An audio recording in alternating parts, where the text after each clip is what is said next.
ગુજરાતમાં ફરીવાર કોરોનાએ માથું ઉંચક્યું છે। 16 મેથી 20 મે સુધીમાં જ અમદાવાદમાં કોરોનાના 7 કેસ નોંધાઈ ચૂક્યા છે। વટવા, નારોલ, દાણી લીમડા, બહેરામપુરા, ગોતા, નવરંગપુરા અને બોપલ વિસ્તારમાં કોરોનાના કેસ નોંધાયા। 2 વર્ષના બાળક અને 15 વર્ષના 2 સગીરો કોરોના વાયરસથી સંક્રમિત થયા છે।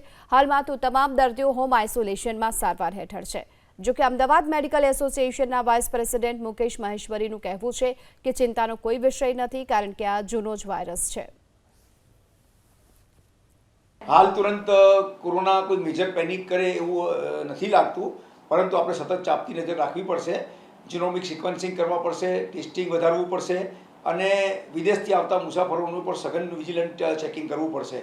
કારણ કે કોરોના હોય કે બીજી કોઈ પણ વૈશ્વિક મહામારી હોય જેને પેન્ડેમિક કહીએ, એ ઘણા વર્ષો સુધી વાયરસ એના સબ લિનિયેજ બદલાતા કરતા હોય છે, એમાં નવા વેરિયન્ટ આવ્યા કરતા હોય છે।